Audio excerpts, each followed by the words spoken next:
नमस्कार दोस्तों, मैं संजय जैन एक बार फिर से आपके सामने हाजिर हूँ। आज हम जिक्र करेंगे कि कान छेदन का उपाय का जिक्र कब आता है।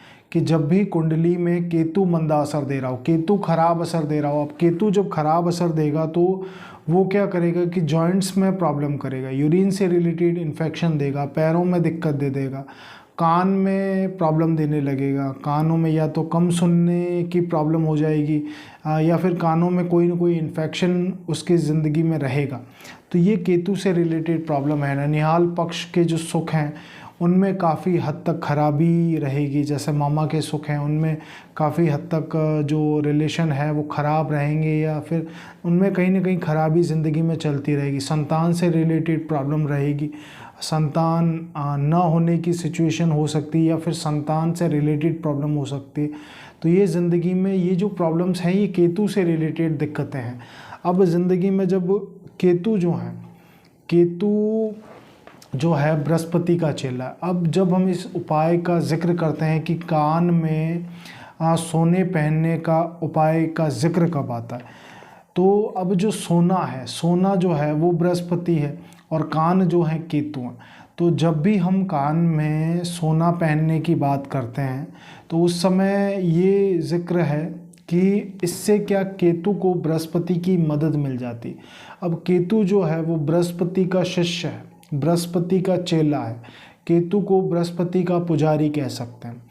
तो केतु को क्या होता है कि कान में सोना पहनने से केतु को बृहस्पति की मदद मिल जाती है, केतु कंट्रोल हो जाता है और केतु अपने पॉजिटिव रिजल्ट देना शुरू कर देता है। अब इस उपाय को कैसे करते हैं कि मोस्ट ऑफ द केसेस में, अब कौन सा कान छिदवाना चाहिए। अब मोस्ट ऑफ द केसेस में क्या होता है कि लेफ्ट ईयर जो होता है, बायां कान छिदवाने को बोला जाता है। लेकिन आप दोनों कान छिदवा सकते हैं अगर आप चाहते हैं। वैसे बायां कान छिदवाना चाहिए, लेकिन अगर आप चाहें तो दोनों कान छिदवा सकते हैं, उसमें भी कोई प्रॉब्लम नहीं है। केतु बेनिफिशियल रिजल्ट ही देगा। अब छिदवाना कैसे है, तो इसमें क्या करना है कि हमेशा सोने की तार से ही कान का छेदन होना चाहिए। सोने की तार से ही कान को छिदवाना चाहिए, क्योंकि सोने की तार जो है वो बृहस्पति की है। तो इसमें क्या गुरु केतु का कंजक्शन होने लगता है। गुरु केतु बहुत अच्छे बोलेंगे, ये कॉम्बिनेशन बहुत अच्छा। कुछ लोग क्या करते हैं कि कान का जो छेद है वो चांदी की तार से करवाते हैं। कभी भी चांदी की तार से कान का छेदन नहीं करवाना चाहिए। इससे क्या होता है कि चांदी जो है वो चंद्रमा है। चांदी की तार से जब हम छेदन करवाते हैं तो चंद्र और केतु का मिलन होने लगता है, जो बहुत अच्छा कॉम्बिनेशन है नहीं, ग्रहण बना देता है।